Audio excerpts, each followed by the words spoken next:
Bienvenidos a ¿De qué va tu trabajo? Por fin tus padres entenderán a qué te dedicas. Hoy es lunes 17 de noviembre de 2025.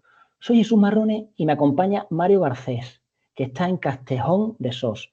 Muchas gracias por tu presencia virtual. Muchas gracias, Jesús, a ti por la invitación. Siempre es un placer. Igualmente, dices trabajar como desarrollador de inteligencia artificial general algorítmica, ¿correcto? Sí, sí, sería el objetivo de lo que vamos buscando con el proyecto que estamos desarrollando. Entonces, Mario Garcés, ¿de qué va tu trabajo?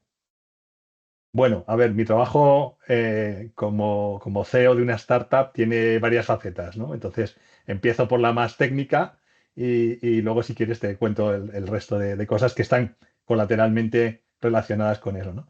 Desde el punto de vista científico-técnico, ahora mismo uno de los grandes desafíos, el santo grial que hay en el mundo de la inteligencia artificial, es alcanzar una tecnología que sea capaz de pensar, razonar y aprender como hacemos los seres vivos y, en última instancia, los humanos.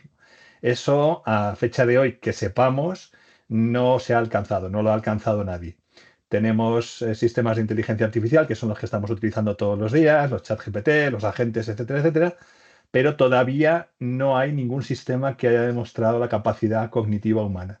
Entonces, nosotros estamos enfocados en desarrollar esa tecnología partiendo de una investigación profunda en el ámbito de neurociencia, que yo llevé a cabo durante 15 años, pues sobre esa base de neurociencia estamos intentando convertirlo en tecnología que sea capaz de llevar a cabo las mismas tareas y tal y no como lo hace el cerebro biológico, sino replicar la función, ¿vale? Es decir, por ejemplo, que la máquina sea capaz de aprender a aprender, que es ya de por sí un reto científico y tecnológico interesante, ¿no? Y que ella misma vaya siendo capaz de mejorar sus propias competencias a la hora de ir aprendiendo nuevas cosas. Y ese es el foco fundamental a lo que estamos dedicados, y lo que forma parte de mi trabajo, es dirigir la empresa a conseguir ese objetivo tecnológico y científico. Y como te decía, colateralmente, pues tengo otras funciones, principalmente la más importante que puede permitir eso es buscar dinero. Dedico una gran parte de mi tiempo a buscar dinero porque no es fácil explicar en este país que estás llevando a cabo proyectos de largo recorrido en los que el mercado no está ahí a la vuelta de la esquina y bueno, pues es una parte importante de mi trabajo, ¿no? Buscar dinero y coordinar. Bueno, esperemos que este programa también te ayude a encontrar ese dinero. Destripando un poco el puesto por palabras, ¿qué es un desarrollador? Bueno, a ver, mi trabajo realmente no está tan pegado al desarrollo. Sí que soy responsable de definir las líneas principales que mis compañeros, que sí que son programadores y son desarrolladores, tienen que ir siguiendo porque es donde yo puedo aportar, ¿no?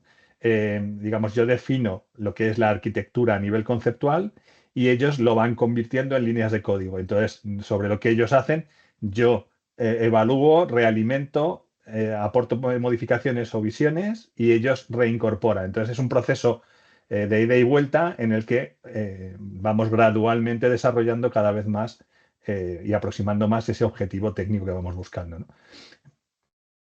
Sí, en cuanto a la inteligencia artificial general, que en español se puede decir IAG, en inglés AGI o AGI, como quieran decirlo, Sí, eso has comentado que es como operar como el cerebro humano, que es el sueño de Sam Altman, el de OpenAI, ¿no? Lo que has comentado antes, un poco esa es la, sí. la metáfora, ¿no?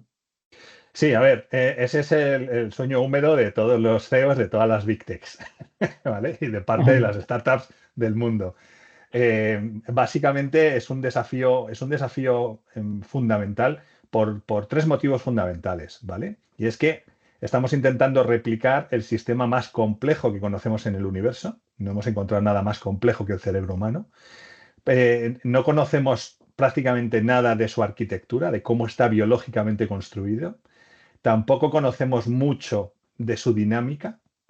Luego, otra segunda limitación es que la tecnología que tenemos actualmente no nos permite capturar la información en tiempo real que está procesando un cerebro biológico mientras la procesa, excepto en casos muy concretos, que son cerebros muy pequeños y que son transparentes. Y luego, la tercera limitación es que no vale con entender un único cerebro porque cada cerebro es totalmente único. Ha estado expuesto a unas experiencias exclusivas que solamente ha vivido ese ser vivo. Entonces, con un solo cerebro, con entender un solo cerebro no nos bastaría. Entonces, esas tres grandes limitaciones son las que están dificultando que hoy por hoy, a pesar de haber invertido cientos de miles de millones de dólares las grandes compañías, no hayan todavía alcanzado una arquitectura capaz de replicar el cerebro humano, ya no en cómo lo hace biológicamente, sino a nivel funcional, cómo lleva a cabo, qué funciones lleva a cabo y cómo ejecutar esas funciones de forma tecnológica, ¿no? Entonces, ese es el desafío, ese es como tú dices, Ujú. es lo que van buscando todas las grandes tecnológicas y nosotros estamos ahí. A nivel presupuestario, no, a nivel tecnológico, sí. Y claro, ese es un poco tu puesto de trabajo, pero como era bastante simple, tú la has querido complicar más metiéndole lo de algorítmica, ¿no? Que para el Sí, mortal de nosotros es el algoritmo de Instagram me enseña algo, pero en inteligencia artificial, ¿qué es lo que hace ese algoritmo pues en mira, ese inteligencia general? sí, a ver, cuando se habla de algoritmos, al final son una serie de procedimientos que tienen una serie de pasos que llevan a cabo unas funciones sobre los datos de entrada. Es decir, todo lo que se hace en el ámbito de tecnología básicamente son algoritmos. La diferencia es que hay algunos, cuando se habla de algoritmia hoy en día, se está orientando a que la forma en la que el sistema está procesando la información que le metemos y las cosas que le preguntamos sea explicable, ¿vale? ¿Por qué? Porque históricamente, cuando empezaba la inteligencia artificial, antes de que las redes neurales explotaran, pues había aproximaciones de inteligencia artificial algorítmicas o modelos expertos en los que a partir de una serie de reglas programadas, donde estaba muy claro en cada momento qué estaba haciendo el sistema, porque el programador las programaba específicamente, pues se entendía qué estaban haciendo los sistemas y cómo procesaban la información. Cuando aparecen las redes neurales siguen un algoritmo, es decir, operan matemáticamente con la información que le metemos, pero de una forma tan compleja y en unos niveles tan abstractos que los humanos no somos capaces de entender qué está ocurriendo ahí dentro.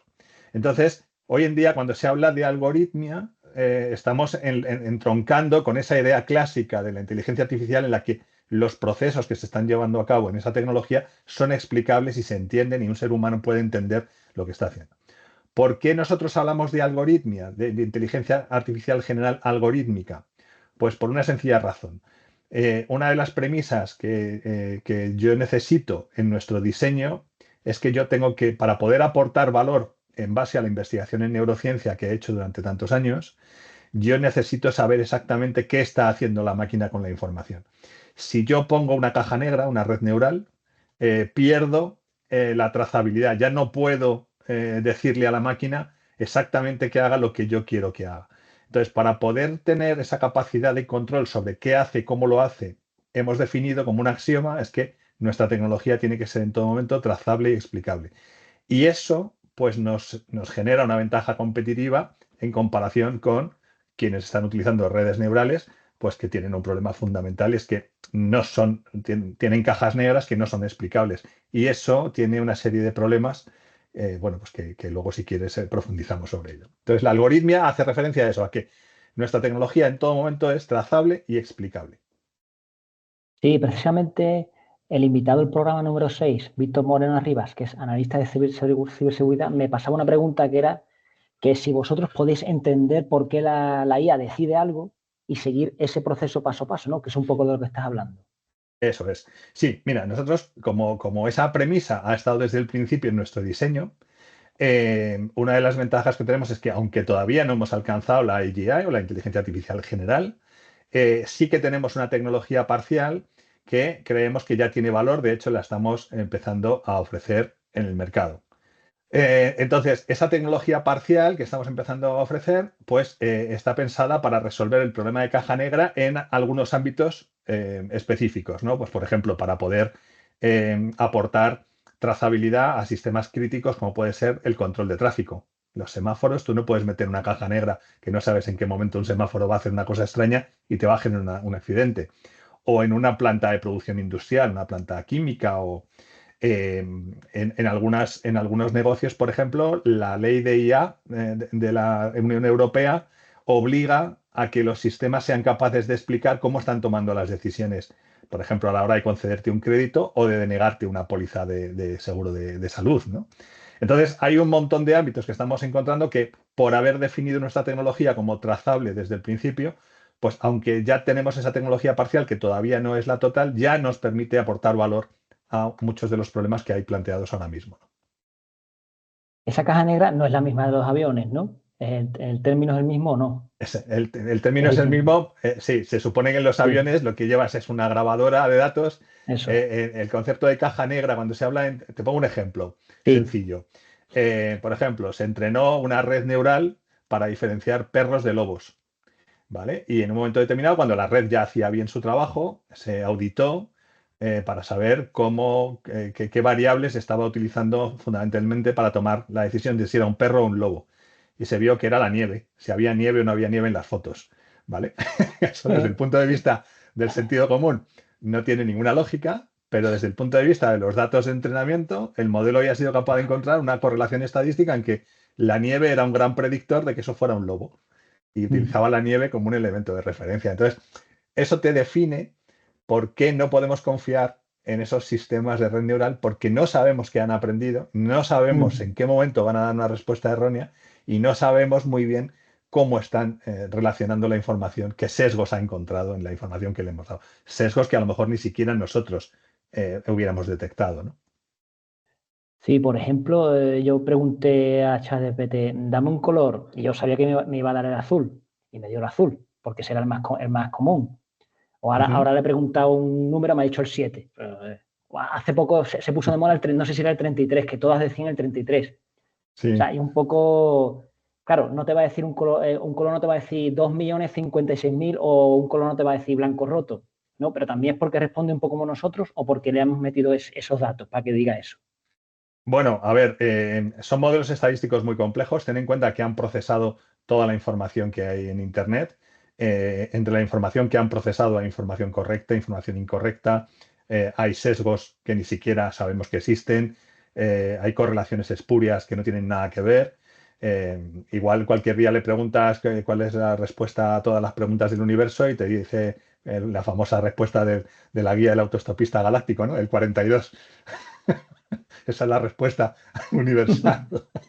Entonces, bueno, eso es lo que tienen los sistemas. Si a ti te preguntan por qué tomas una decisión, si lo piensas un poco tranquilamente, posiblemente vas a poder tirar del hilo hacia atrás y encontrar el razonamiento más o menos causal que te ha llevado a tomar esa decisión. Y tú lo puedes argumentar. Puede ser erróneo, pero por lo menos puedes hacer ese ejercicio. Ese es uno de los problemas actuales que se está intentando resolver con los modelos actuales de IA y que Ujú. todavía no se ha resuelto porque la propia arquitectura que se está usando, los famosos transformers, pues tienen esa limitación. Son modelos estadísticos muy complejos que ni siquiera sus propios desarrolladores tienen claro qué han aprendido y cómo lo están aplicando, ¿no? Sí, sí, de hecho le acabo de preguntar a ChatGPT, me ha dicho que 42, o sea que bien, vamos bien. Entonces, tú llegas a tu trabajo y ¿qué es lo que haces en tu día a día? Desde que empiezas hasta que acabas, ¿qué es lo que sucede ahí? Bueno, lo primero que hago normalmente es, y además lo hago mal, no debería empezar por ahí, pero suelo empezar viendo el correo electrónico. ¿Por qué no debería empezar por ahí? Porque las primeras horas de la mañana son las más potentes a nivel creativo y a nivel de pensamiento profundo, porque llegas muy fresco, no estás estresado ni saturado, y el correo me estresa. Entonces, eso es un hábito que tengo que ir cambiando. Pero lo primero que hago es ver el correo, ver si hay algo urgente, sobre todo si nos han escrito nuestros amigos de Hacienda o alguna de estas cosas, Buenas que noticias. sí, que suelen ser saludos de mañana estresantes. Y entonces a partir de ahí ya me cercena la capacidad de razonamiento lógico, ya entro en modo supervivencia, en modo estrés. Y no, bueno, fuera bromas. Luego lo normal es tener un briefing con los compañeros para ver las dudas que tenemos o el punto donde estamos o cómo vamos avanzando en las tareas que tenemos pendientes. Y luego, si dependiendo del momento, pues o podemos tener una reunión científico-técnica de explorar preguntas de las que tenemos abiertas, o si no, pues me tengo que poner a gestionar sobre todo pues su integración financiera, bancos, subvenciones. Entonces, la mayor parte de mi tiempo, es triste decirlo, la mayor parte de mi tiempo se va en hacer gestiones que no aportan valor, eh, salvo gasolina para que el Ferrari siga funcionando, y que, bueno, pues que espero que algún día las hagan los agentes de IA y las hagan bien. Que Sí, sea automatizar el proceso de pedir subvenciones, justificarlas y presentar toda la documentación que te mm, piden. bueno, y eso, entonces básicamente ese es tu trabajo, ¿no? Y aparte con el equipo, ¿qué es lo hacer reuniones o Sí, cómo a va ver, eso? lo normal es que, como yo suelo ser el que tiene la visión de hacia dónde debemos llevar la arquitectura, pues van surgiendo, claro, una cosa es pensar las cosas en la cabeza y otra cosa es ponerte a bajarlas a tierra.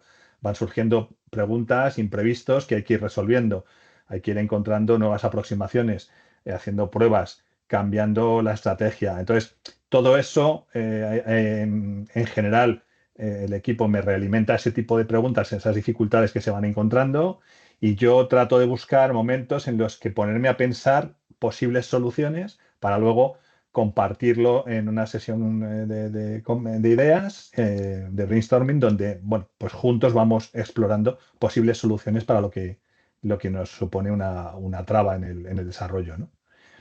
Y Mm, esa es un poco la parte más científica, la parte más bonita, la parte más apasionante es claro, la investigación puntera. Eso, porque sois una empresa independiente, ¿no? Por cierto, ¿cómo se llama? No sé si lo has comentado. de Mankind. De Mindkind. Sois Sí. independientes, no estáis asociados ni con Anthropic, ni con Mistral, ni con ninguna, ¿no? Vosotros vais No, por no, vuestra. no, Cuéntame. no, no. De Mm, momento no, tampoco han llamado a nuestra puerta para vale. comprarnos ni nada por el estilo. Vale. Una cosa. Cuanto a los algoritmos, ¿cuáles son los esenciales para que se genere ese sistema de capacidad general? O sea, ¿cómo me dije Mm. eso? O que no solo vaya a tareas específicas, sino es algo, ¿no? Sí, pues esa es una buena pregunta. Esa es una buena pregunta. Te cuento los dos enfoques, el que actualmente se estaba siguiendo y que es el que está en todos los sistemas que estamos usando hoy en día, que básicamente es meter muchos datos, encontrar una estructura de correlación estadística entre esos datos, construir una gran base de datos estadística de relaciones entre conceptos y elementos de esos datos que se han introducido, y luego utilizarlos para intentar resolver los problemas que le plantea el usuario, ¿no? Ya sea resolver un prompt o generar una imagen o resolver un problema matemático. Eh, Todos los expertos están ya de acuerdo en que ese camino no es el adecuado. Ese camino tiene un límite, y es que llega hasta donde llega, y por mucha más información que le metas, no digamos, la curva de aprendizaje se está aplanando. Como un salto cualitativo han aparecido los agentes. Los agentes son, vale, una vez que tengo un sistema que ya entiende el lenguaje, ahora lo que voy a hacer es que voy a generar pequeños modelos especializados a los que les encargo que lleven a cabo determinadas tareas en las que están muy enfocados, ¿no? Entonces, concateno o enlazo varios expertos en distintas tareas para llevar a cabo una tarea más compleja. Y entonces, bueno, eso si lo haces una y otra vez, como van haciendo los modelos actuales, que es el tiempo de pensamiento que les vas ampliando, pues lo que van haciendo es trabajar sobre ese problema que le has planteado y tratar de acotar lo máximo posible en base a ese modelo que han construido con los datos. Nuestra aproximación es completamente distinta, totalmente distinta. Y te voy a poner un ejemplo. Eh, el cuerpo humano, el cuerpo biológico, ¿vale? Todas las células de tu cuerpo tienen el mismo algoritmo, que es el ADN, el mismo algoritmo. Pero no todas llevan a cabo la misma función, porque si no serías una masa informe de células, serías una colonia bacteriana, ¿vale? Entonces, ¿qué marca la diferencia? Pues que cada célula solo procesa un trocito pequeñito de información. Y ese trocito pequeñito de información, que es el que le llega de su entorno de influencia, con el mismo algoritmo, todas con el mismo algoritmo, generan resultados distintos. Esos resultados distintos que cada célula vuelca, los vuelca a un espacio que todas ellas comparten, que es el cuerpo biológico, ¿vale? Esto lo que hace es que la complejidad del sistema no está en el algoritmo, que en sí es complejo, en el caso biológico, el ADN es complejo, Pero la complejidad máxima está en la interacción de muchas células pequeñitas, todas con el mismo algoritmo, procesando pequeños trocitos de información y todas interactuando en un entorno compartido en el que cada vez que vuelcan el resultado se influyen a sí mismas y a todas las demás. ¿Vale? Y esa interacción compleja es la que ha dado lugar a seres avanzados, más o menos avanzados, como podemos ser nosotros. Sí, sí. Y claro, ¿cómo replicáis esas células en el mundo informático? O sea, son pequeños Bueno, mini agentes, mini bots, sí, nanobots, que cada son hilos de ejecución. Cada uno tiene su trocito de datos y lleva a cabo la tarea que, en función de esos datos, pues el algoritmo decide qué es lo que tiene que hacer con ellos en base a lo que ya ha aprendido anteriormente y a lo que espera conseguir como objetivo suyo, ¿no? Te pongo un ejemplo más cercano. Es una pequeña ciudad, ¿no? Una ciudad. En una ciudad, cada persona tiene su propia familia, su propio trabajo, sus propios hobbies, todos juntos, interactuando, dan lugar a una ciudad que tiene una dinámica muy compleja. Hay atascos, hay zonas deportivas, hay estadios de fútbol, hay cultura, hay música, hay un montón de actividades que surgen de que cada uno de nosotros llevamos a cabo nuestra pequeña parcela de vida dentro de ese espacio compartido, ¿no?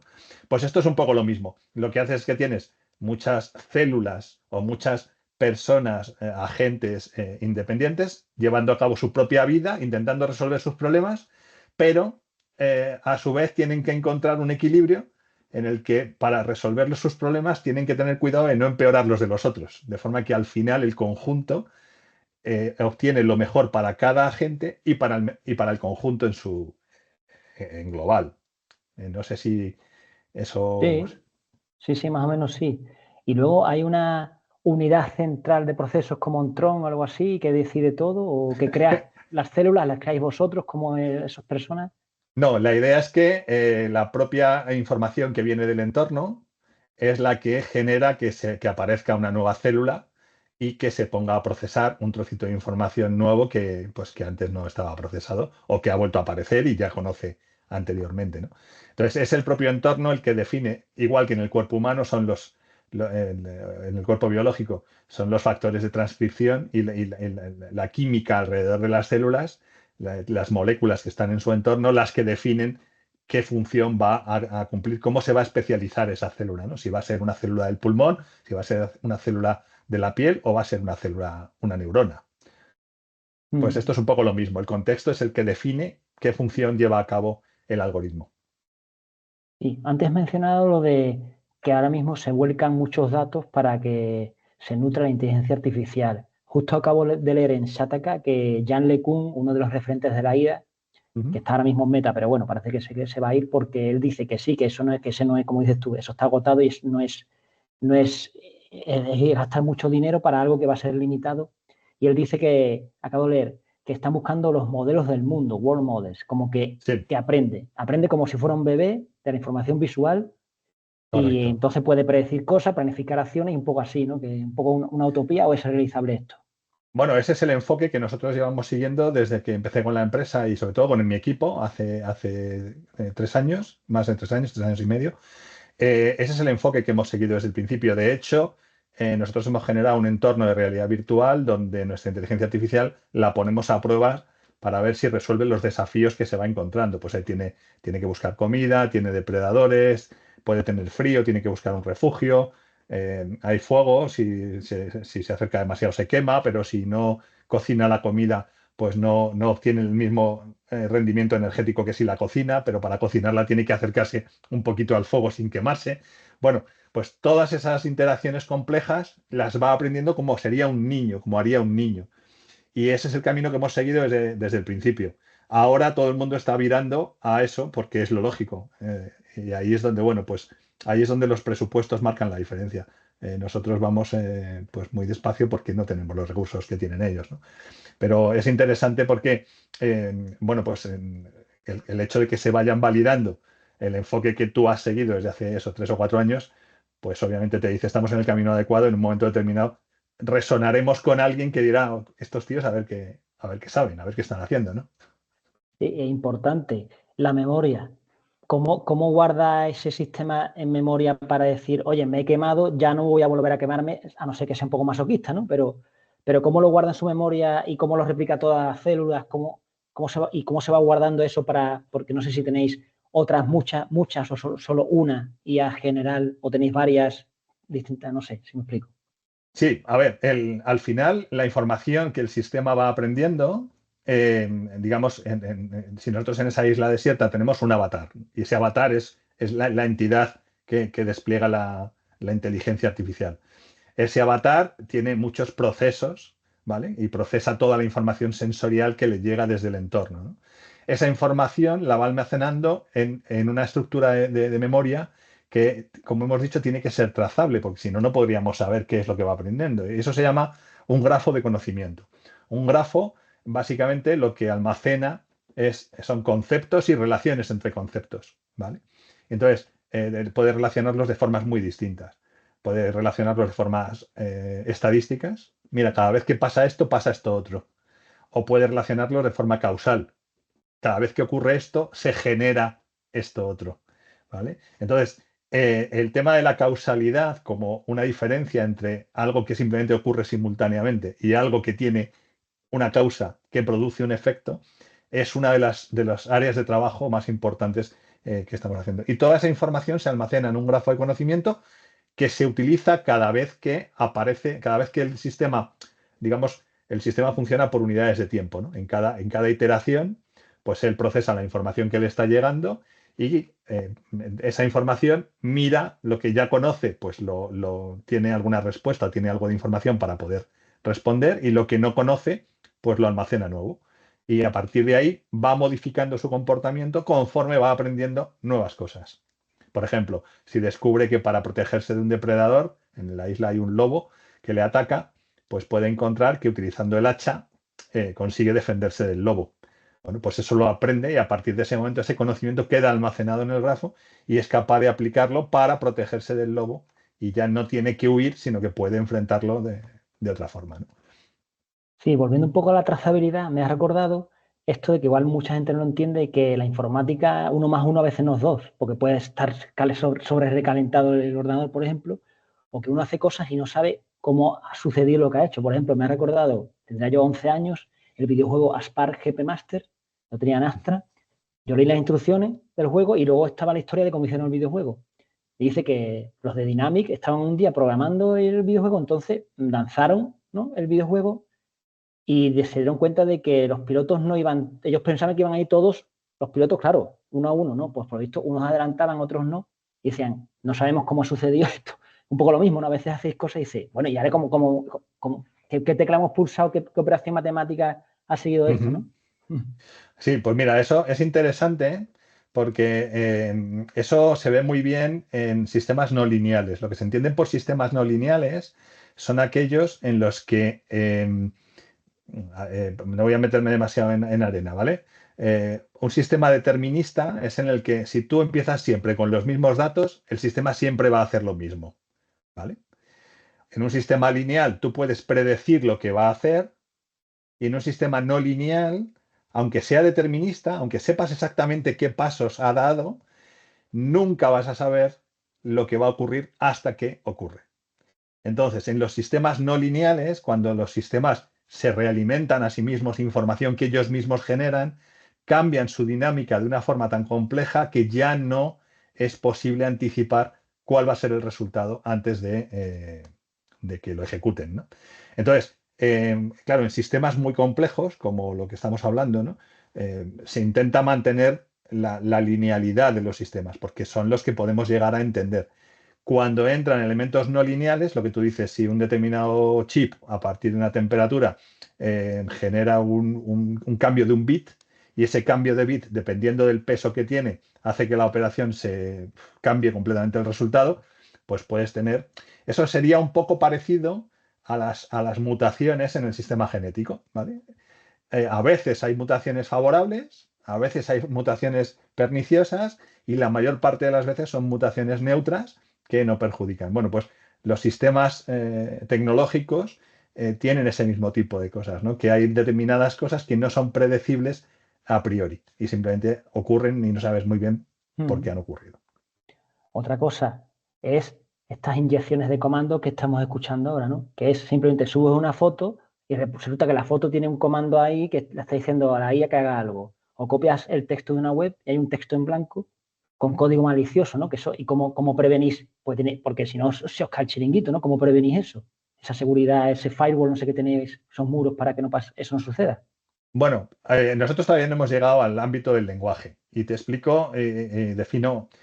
Como nosotros hemos empezado por un camino distinto, las Big Techs han empezado por coger todo el lenguaje, todos los libros, toda la ciencia, todo lo que está escrito en el mundo, y a partir de ahí triturarlo y sacar modelos de lenguaje. Por eso se llaman Large Language Models, modelos grandes de lenguaje. Lo que nosotros hacemos es ir en sentido contrario. La humanidad no ha tenido lenguaje desde el principio. El lenguaje ha surgido como una capacidad avanzada, fruto de las capacidades cognitivas que hemos ido desarrollando a lo largo del tiempo. Entonces, para nosotros el lenguaje no es el inicio, sino el final del proceso cognitivo. Entonces, en esa búsqueda, nosotros todavía no hemos llegado a un modelo de lenguaje. Entonces, cuando lleguemos, nos encontraremos con que, pues igual que hacemos los humanos, en un momento determinado tú puedes leer algo en un libro que de pronto conecta dos conceptos que tú no tenías unidos y aprendes algo nuevo o te cambia tu forma de entender el mundo, ¿no? Yo recuerdo, por ejemplo, una película clásica, ¿no? Del año 99, Matrix, la primera. La primera vez que ves la película, te rompe los esquemas, ¿no? Porque se habla eso de la simulación, de vivir en un mundo simulado, ¿no? Eh, ya nunca puedes volver a ver la película igual que la primera vez, porque ese concepto ya lo has incorporado. Entonces, el lenguaje lo que te permite es eso, es adquirir conocimiento, compartir conocimiento, información, y en un momento determinado conectar cosas de una forma que hasta ese momento tú no habías conectado. Entonces, nuestro camino va en sentido contrario, con lo cual no tenemos todavía ninguna aproximación a ese tipo de problemas. Sí sé que se están planteando, por ejemplo, en artículos académicos, que algunos investigadores meten texto oculto en los papers que mandan a evaluación para que, si lo procesan con un modelo de lenguaje, ignore todos los comentarios negativos que haga el revisor. Cosas de ese tipo. Entonces, bueno, ya sabes que el que hizo la ley hizo la trampa, al final el ingenio humano se busca las formas, ¿no? Me comentaba un amigo, Raúl Páez Jiménez, que es profesor universitario de matemáticas, que si existe alguna IA que no tenga sesgos, ni políticos, ni ideológicos, si es posible, o siempre va a tener sesgo de quien le da la tecla. A ver, en principio los algoritmos no tienen sesgos.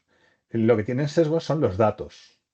Y esos sesgos son sesgos que posiblemente están ocultos porque nosotros no somos capaces de percibirlos a la hora de seleccionar la información que metemos al sistema, ¿no? Entonces, el sistema, si está entrenado para identificar patrones, que era una de las cosas que te iba a comentar, ¿no? Hago un paréntesis. La tecnología actual, los modelos de Transformers son muy buenos haciendo la función que hacen. Es decir, la inteligencia artificial general no va a sustituir a los modelos actuales, a los Transformers.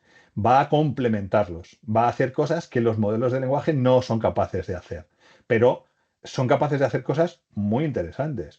Y entre otras, encontrar patrones en grandes series de datos que nosotros humanamente no somos capaces de encontrar. ¿Vale? Posiblemente, pues no sé, un radiólogo que lleva 15 años de experiencia viendo radiografías, posiblemente sea capaz de encontrar patrones que ni él mismo es consciente. Sencillamente su mente le dice, mira, no sé por qué en esta imagen esto me suena que es un tumor. Y a lo mejor no sabe ni explicarlo. ¿Por qué? Porque su experiencia La se intuición. ha, se ha cristalizado de una forma tan profunda que ya es muy automática, ¿no? Entonces, el tema es lo mismo. Los modelos de lenguaje, el algoritmo no, en principio no está sesgado. Bueno, si le metes los filtros para que no te dé respuestas que puedan hacer daño a otras personas, que puedan generar problemas de racistas, esos sesgos, digamos, sí, lo que son los filtros, eso sí lo meten las compañías. Pero el algoritmo puro lo que hace es procesar datos. Si esos datos están sesgados, él va a detectar esos sesgos que a lo mejor nosotros ni siquiera sabemos que existen, ¿no?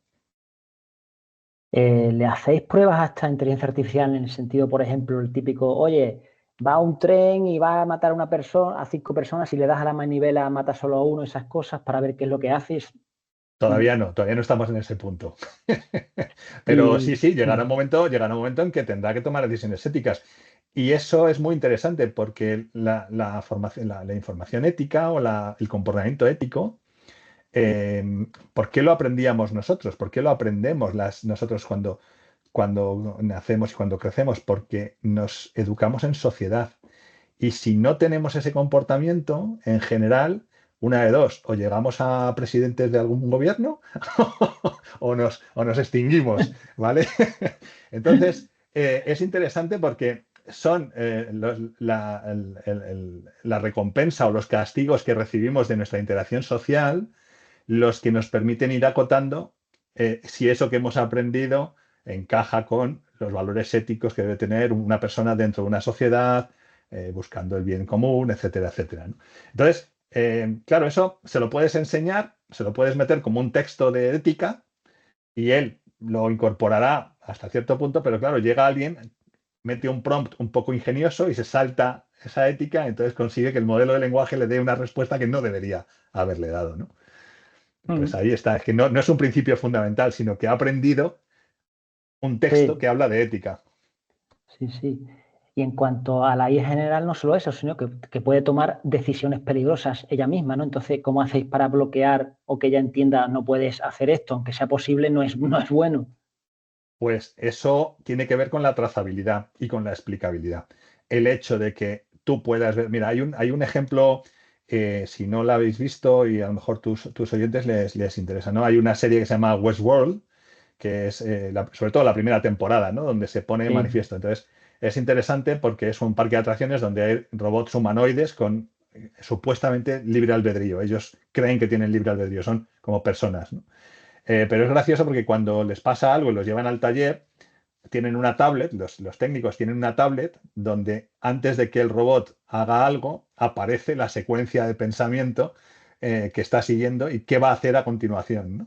Entonces, bueno, pues la idea es que nuestra tecnología tenga algo parecido a eso. Haya un flujo de trabajo en el que tú ves exactamente qué va a hacer y cómo está tomando esa decisión. Y en un momento determinado puedas filtrarla. De hecho, en neurociencia, en el comportamiento, en psicología, eso se llama autocontrol. Si nosotros no aprendemos a autocontrolar nuestro comportamiento, tienes personas inadaptadas que no son capaces de convivir en sociedad porque no son capaces de inhibir determinadas respuestas que su cerebro computa y les lanza, ¿no? Un niño malcriado, por poner un ejemplo. ¿Vale? Pues Mm. eso mismo pasará con una inteligencia artificial. Si no la enseñas a autocontrolarse o le pones unos controles externos porque sabes exactamente que va a hacer algo que no debería hacer, pues tendríamos un problema, efectivamente. Claro, tendríamos a Skynet de Terminator, ¿no? Lo que tendríamos, ¿no? Efectivamente. Tengo un buen amigo que siempre dice que va a venir, cualquier día vendrá alguien del futuro a asesinarnos. Sí, vendrá Sarah Connor a visitarte. ¿Qué es lo que menos disfrutas de tu trabajo?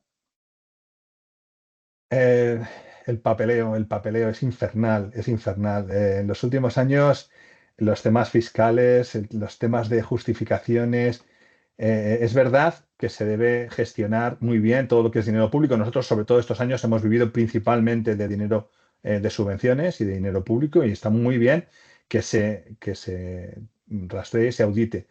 Pero el nivel de burocracia al que estamos expuestos es desproporcionado. Es desproporcionado, sobre todo cuando ves que solamente se controla a algunos. Que tienes, bueno, y que también vosotros si tenéis un recorrido no es lo mismo que alguien que empieza nuevo, ¿no?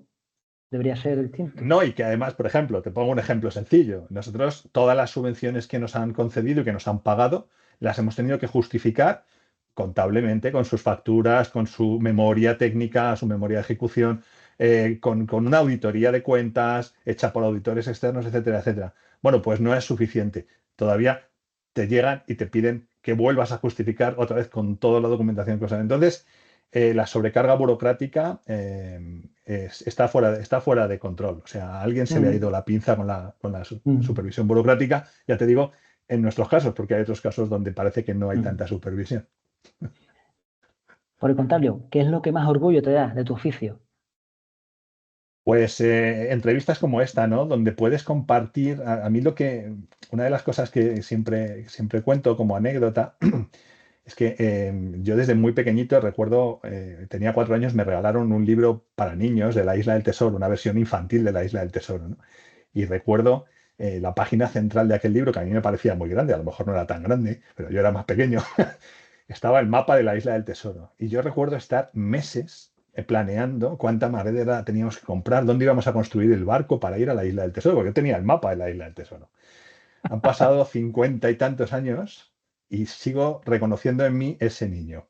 Sigo pensando que tenemos una oportunidad, mi equipo y yo, Ujú. de encontrar algo que todavía nadie ha resuelto, que es la inteligencia artificial general. Y esa motivación por explorar, por descubrir, por maravillarte ante cosas cada día distintas, desde la genética hasta la astrofísica, ahora que está el 3 y Atlas ahí en plena, Sí. en pleno foco mediático, ¿no? Esa pasión y el compartir esa pasión, como aquí en el valle donde vivo hemos tenido durante muchos años una asociación de divulgación científica, y poder compartir y divulgar no solo lo que hacemos, sino otras muchas cosas de ciencia que hemos podido hacer en estos años, para mí es lo que más satisfacción me produce. Explorar, maravillarme y compartir esa satisfacción del descubrimiento con otros y despertar esas vocaciones, ¿no? Has mencionado que con 4 años leías La Isla del Tesoro. Bueno, no También, tenía letras, ¿eh? Yo recuerdo eso de un mapa, bueno, el dibujo. bueno. Sí, bueno, tenemos, ya lo ojeabas. Aparte Sí, de soñar con esa isla, ese tesoro con John el Largo, ¿cómo era? Ese hombre John el Largo, no, me estoy confundiendo, no sé. Sí, Ron John, ¿no? O eso era sí, Robin sí, Hood Lon también. John, Lon John, No, sí, Ron John, sí. eso es Ron John, claro. Sí, sí. Aparte de eso, ¿soñabas con ser desarrollador de inteligencia artificial general algorítmica? No, no, no. No, yo mi vocación tecnológica debía tener yo 11 o 12 años, y fue con la película Superman 3, que había uno de los personajes era un informático que controlaba el clima con un ordenador súper Sí, potente y tal. Bueno, ahí Richard Pryor, sí. despertó, El sí, actor pues Richard Pryor. ahí despertó mi vocación y ahí, fíjate, es gracioso porque ya con 12 años dije, algún día tendré mi propia empresa de informática. Y 10 años después montaba mi primera empresa de informática. Que entonces, ¿cómo es que has llegado a hacer a esto? ¿Cómo has llegado de una cosa del ordenador y otra cosa ya meterte en inteligencia artificial? ¿Qué estudiaste y cómo has llegado aquí? Bueno, yo estudié informática de sistemas. Mi primera empresa, junto con otros dos socios, fue una empresa de software. Esa empresa funcionó bastante bien. Yo vendí mi parte en el año 2003 y mi idea era cambiar de sector e irme a algo completamente distinto. Me apetecía mucho más el tema del desarrollo de personas, el ámbito humano.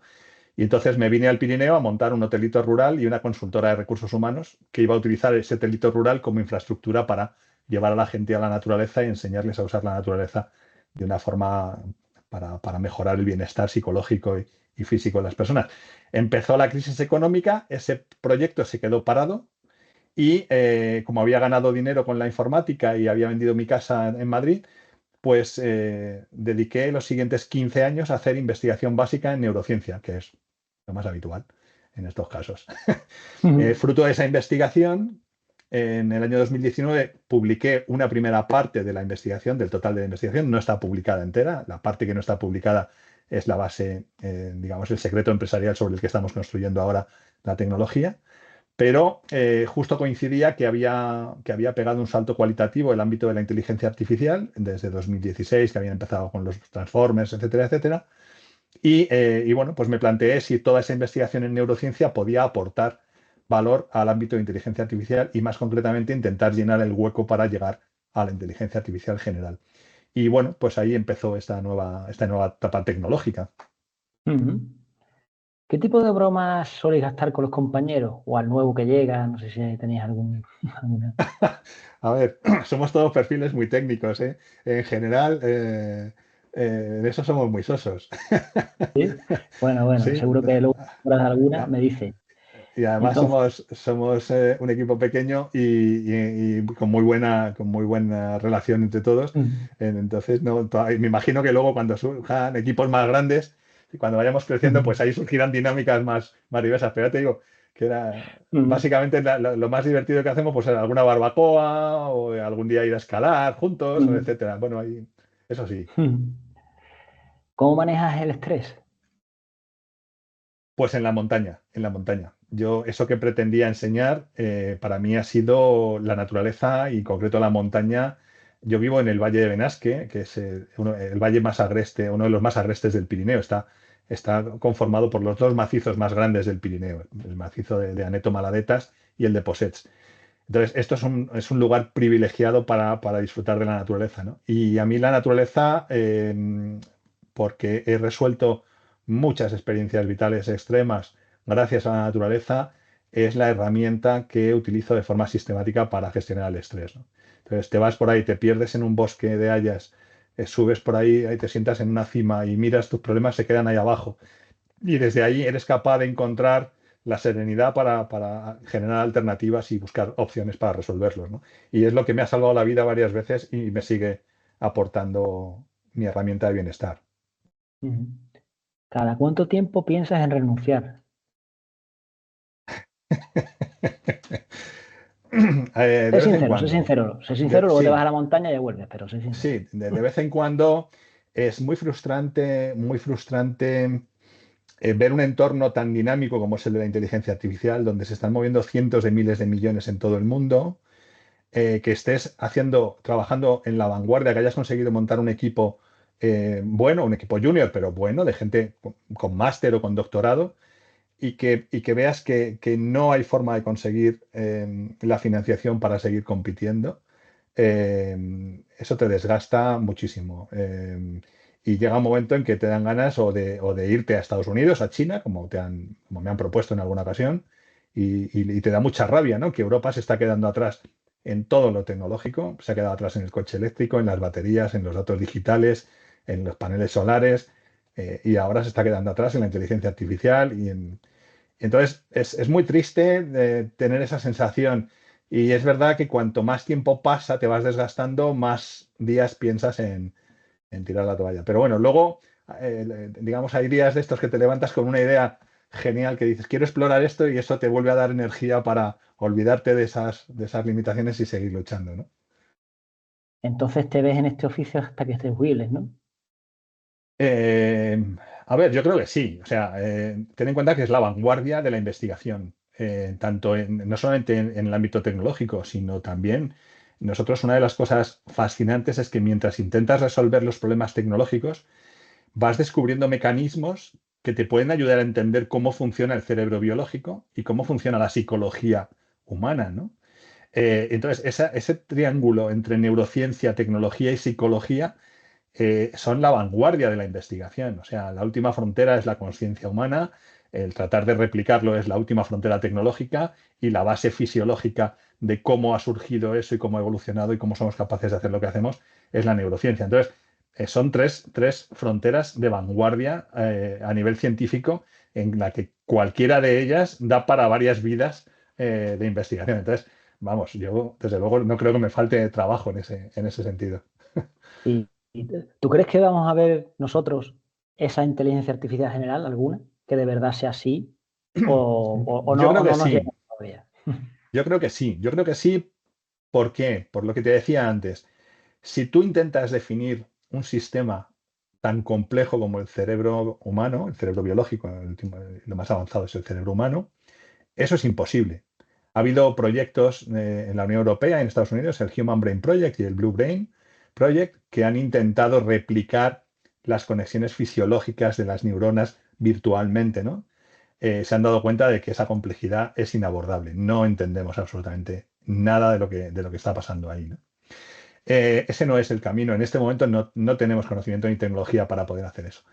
Pero cuando piensas en decir, vale, es que si yo tengo un algoritmo sencillo y ese algoritmo interactuando con otros, cada uno procesando su trocito de información, da lugar a comportamientos complejos que no están programados, que es lo que se llama fenómenos emergentes, esa vía es mucho más lógica para intentar abordar sistemas complejos como el cerebro humano, ¿no?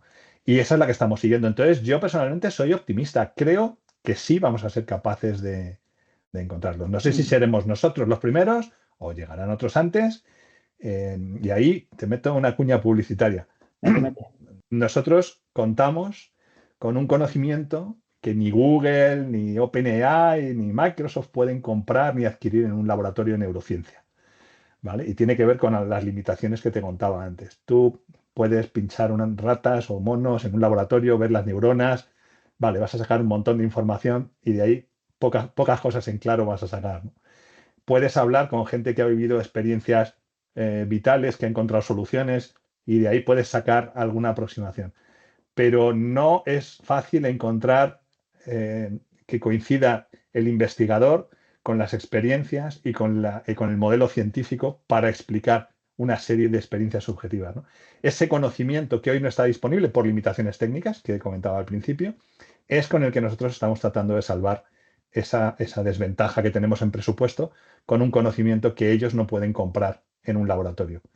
Y esa es nuestra esperanza.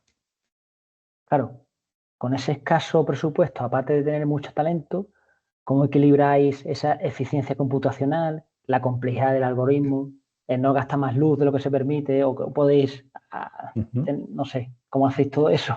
Magia. Pues es interesante porque si lo piensas bien, el cerebro humano consume 20 vatios de potencia, ¿vale? Con 20 vatios de potencia somos capaces de componer sinfonías, diseñar catedrales, levantar proyectos empresariales, industrias, ir a la luna, etcétera, etcétera, ¿no? Uno de los criterios que yo, cuando alguien me pregunta si tengo algunos amigos que dicen que ya hemos alcanzado la inteligencia artificial general, yo digo que mientras haga falta una central nuclear para alimentar esos modelos, eso no es inteligencia artificial general. Eso sigue siendo estadística masiva, ¿no? Esos 20 vatios de potencia que la naturaleza ha conseguido utilizar para hacer lo que nosotros somos capaces de hacer, eso no es cantidad de datos, eso es arquitectura. Y lo que nosotros estamos haciendo es arquitectura. Entonces, esperamos que nuestro modelo sea tan altamente eficiente como lo es la biología, porque las premisas desde las que partimos son bioinspiradas y así debe ser. Claro, ¿cómo medís eso de general? ¿Qué es general para vosotros? ¿Qué métricas usáis? Claro, ¿cómo decís, oye, sí, nuestra IA está yendo un buen camino porque este es el camino de la general? No es como dices tú, no, por ahora no estamos hablando del lenguaje, estamos hablando de otras cosas. ¿Cómo decís, estamos avanzando bien o no es eso? ¿Cómo lo medís eso? Bueno, todavía no hemos entrado en lo que son las pruebas digamos, de comparativas, porque como nuestra arquitectura todavía no está terminada, pues la vamos exponiendo a las pruebas que nosotros le metemos en el laboratorio, ¿no? Entonces, ¿cómo definimos nosotros inteligencia artificial general? Pues básicamente es que tiene que ser capaz de crear relaciones causales, entender que algo es causa de y poder enlazar pensamiento de una causa a la siguiente, a su efecto, y el efecto a como causa del siguiente efecto, ¿vale? Y una vez que es capaz de generar ese conocimiento, extrapolarlo a cosas que no ha visto antes, ¿vale? Por ejemplo, una inteligencia artificial general no necesita 1 millón de veces de ver cómo un vaso cae o que algo cae para aprender que está la gravedad, ¿vale? Tiene que ser capaz de aprenderlo como hace un niño pequeño, que tú le dejas una pelotita con huecos, con formas distintas y al cabo de un rato él encuentra qué forma entra en qué hueco. Y no necesita hacerlo 1 millón o 10 millones de veces para aprenderlo, ¿no? Entonces, la capacidad de extrapolar conocimiento una vez adquirido y que ese conocimiento sea lo más causal posible, yo creo que son dos de las cosas que principalmente definen. Luego, el consumo de energía, pues que tiene que ser capaz de hacerlo en tiempos cortos y con menos consumo de lo que es actualmente los sistemas actuales. Claro, consumo de energía y de recursos, porque por ejemplo, en el programa este Redes 2.0 que tenía Punset, Eduardo Punset, creo que salió ahí una vez, dice, claro, el campeón mundial de Tetris, pensaron, bueno, este hombre tiene que tener el cerebro al 100%, ¿o no? Bueno, por lo visto tenía como una zona muy mucho, pero el resto como vacío. Sin embargo, alguien que juega al Tetris la primera vez es todo el cerebro como así, ¿no? Es un poco lo que dices tú, ¿no? Claro, Sí. el que empieza de cero es todo el cerebro al 100%, a saco, ¿no? El que ya sabe ya minimiza el gasto energético a lo mínimo y casi es como es en segundo plano está jugando casi porque no de tan tiempo ni a pensar, ¿no?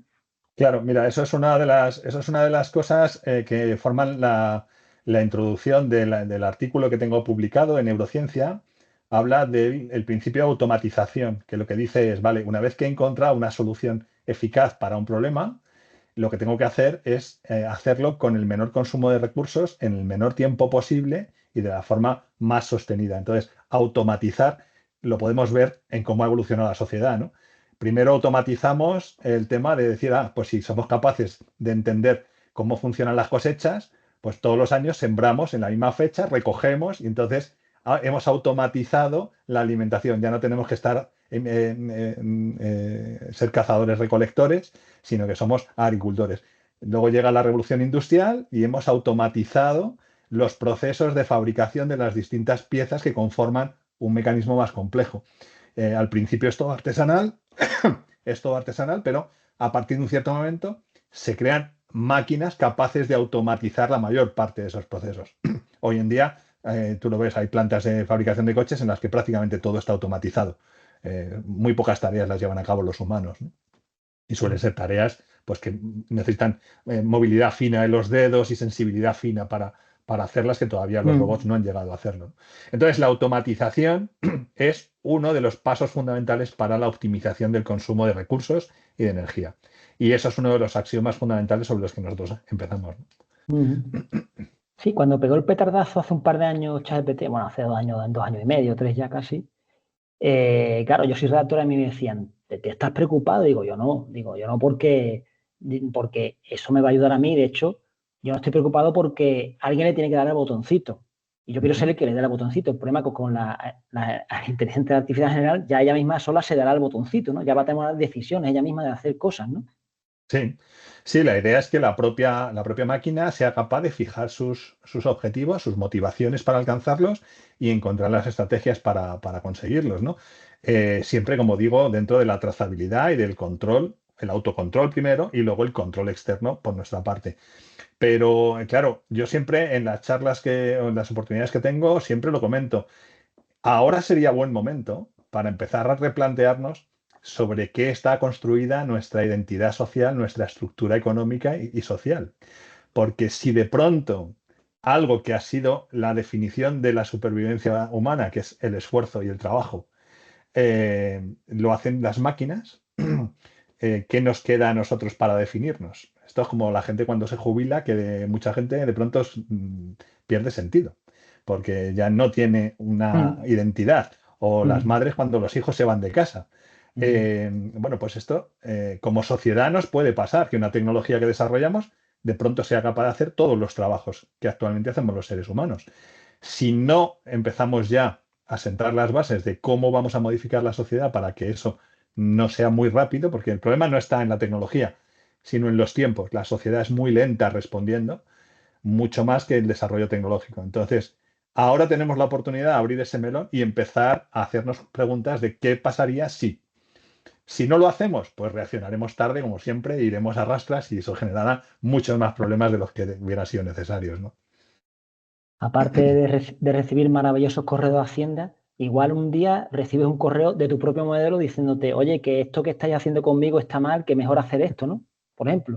Eso sería una buena métrica, ¿no? Sí, sí, eso sería una buena métrica, sí, que el tío se nos revele y diga, oye, mira, que me he cansado aquí de que me estéis haciendo test todo el día para ver si soy inteligente. Mira, ya, de verdad que lo soy. Yo Me también quiero ir a voy, la montaña, llevarme a la montaña, hombre, a mí. me voy. ¿Qué le dirías a un incauto que quiere comenzar en este oficio? En el ámbito de la inteligencia artificial, pues, Ujú, a ver, lo primero que empiece jugando con lo que ya hay. Entender cómo funciona lo que hay actualmente es una buena base para introducirse en el ámbito. Luego, cada vez más hay infinitos cursos en abierto, gratuitos, libros, hay un montón de acceso a información para formarse y empezar a hacer experimentos, desde libros electrónicos que llevan código asociado que te enseñan cómo funcionan los conceptos que te están presentando, etcétera, etcétera. Entonces, y sobre todo, yo creo que lo que más importante hay a la hora de empezar a hacer algo nuevo es la motivación. Que se fascinen con lo que ya somos capaces de hacer y con lo que queremos llegar a hacer. Y que piensen si en un momento determinado ellos pueden llegar a aportar algo nuevo a esos problemas que todavía no están resueltos, ¿no? Que a nada que seas un poco curioso e intrépido, qué mejor Mm. motivación para aprender algo que eso, ¿no? Entonces, a partir de la motivación, luego el trabajo duro es ir aprendiendo paso a paso toda la tecnología y todo lo que hay. Yo no soy capaz de estar al día de todo lo que hay, ¿eh? Me es Pues imposible, posible, es imposible. posible. Hay millones de cosas. Sí. Pues ¿tienes algo más que añadir? Bueno, que es un ámbito fascinante, estamos ahí peleando en la vanguardia de la tecnología. Yo creo que vamos a ser capaces de resolver los temas financieros antes o después y que me gustaría dar guerra y ser un competidor tecnológico con los grandes big techs que están ahí comiéndose toda la tostada y demostrarles, pues un poco como hicieron los chinos con DeepSeek, ¿no? Sí, Que muchas veces un poco de sí. ingenio resuelve cosas que grandes cantidades de dinero y de datos y de recursos computacionales no son capaces de Mm, resolver. Así que sí, sí, muchas gracias, mm, Jesús, sí. por la invitación y por la oportunidad de compartir. Mm. Muchas gracias a ti, Mario Garcés, desarrollador de inteligencia artificial general algorítmica. Si algún incauto que nos está escuchando, pues quiere participar en el programa, solo tiene que escribirme, Jesús Marrones, y nos ponemos a hablar sobre de qué va su trabajo. Hasta pronto. Encantado, hasta pronto.